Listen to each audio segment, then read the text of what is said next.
Hi there and welcome to this video on resilience, and this is part of your ILM Level 2 award in leadership and team skills. So I'm looking at this topic of resilience from the perspective of how you as a team leader can promote an environment of resilience. What can you do to actually really contribute to people feeling more resilient? We can't control how other people feel, but there's definitely things that we can do to help people feel more resilient on a daily basis in work, and particularly in times of stress.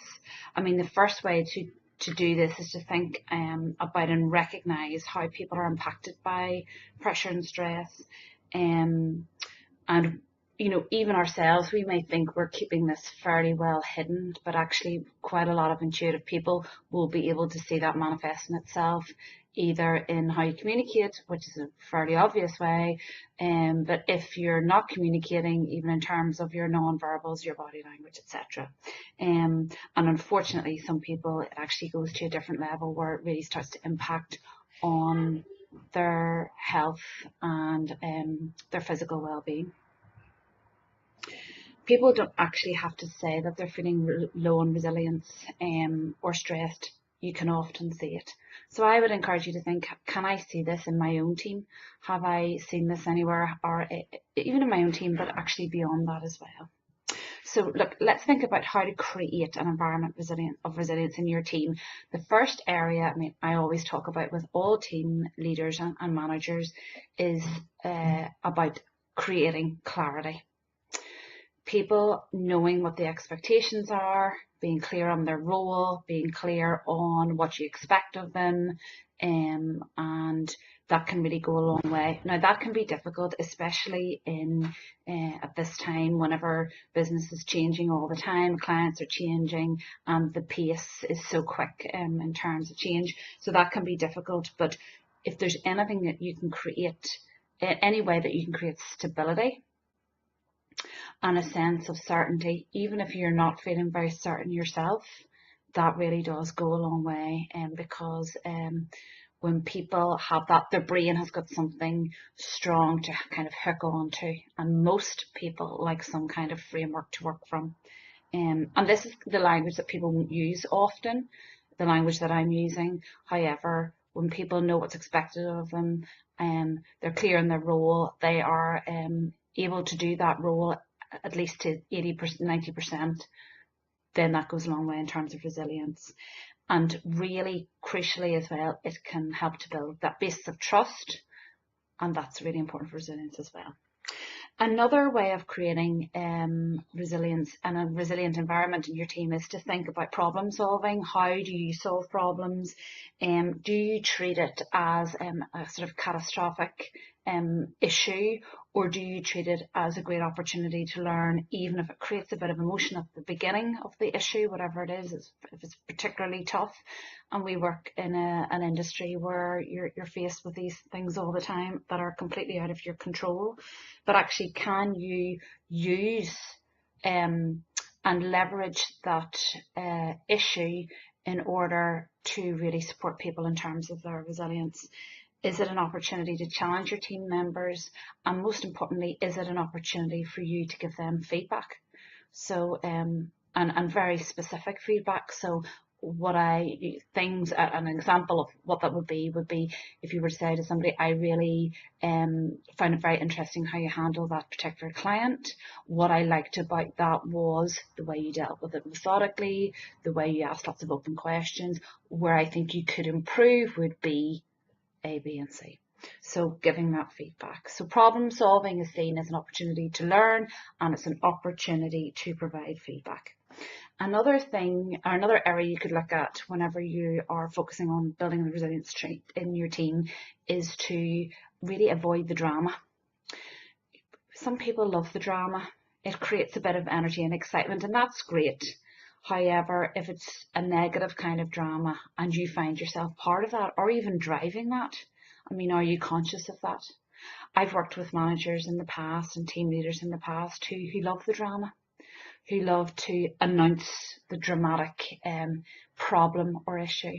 And that can be really challenging, you know, and particularly noting your language. Is your language one of stress? or is your language creating resilience and positive energy? Are you able to really consider your response before you react to whatever the issue is? And really remembering you're the role model here. You're the role model. So being conscious of the catastrophic language that you could be using. Avoid the drama. Another couple of or areas as well that may be useful for you in terms of building a resilient team is actually back to yourself again. It's being open about your own self-care. So what are you doing to look after yourself, to maintain and actually increase your resilience, and how can you influence your team to do the same? Whether you can influence them or not, I personally would be sharing with my team what I am doing in terms of self-care, whether that's, having a digital detox every few weeks, whether that's, switching off access to email by 6 o'clock every day, whether that's setting an alarm on my mobile that, okay, work's ended now, and ideas like that, where it's kind of visible and people look at it and think, well, actually this is okay, this is good. I mean, people who have good self-care regimes built into their week often have a very positive view of themselves because they see themselves as actually worthy of that self-care. So I would really encourage you to share that with your team and see if there's any kind of ripple effect whatsoever. And it can be very simple things like managing your time, but also could be about maybe going to an event, doing some learning, joining a club. And I would be asking my team if they were saying things like that to me, that they thought about doing some activities like that as a way of managing their resilience and building their resilience. And if they're putting up obstacles, I would definitely go into coaching mode with those people and say, look, what's stopping you from doing that? What's actually stopping you? And maybe seeing if you can even help them to put those things in place and noticing if there's a change in terms of their performance. Asking great open questions is a key habit for anyone in any kind of people responsibility kind of position. So even getting into the habit of coaching people in every way, shape or form. So asking those lovely open questions, who, what, where, when, how, and trying to avoid the why where possible. It helps people to really reflect. It helps whenever we're able to give them some feedback.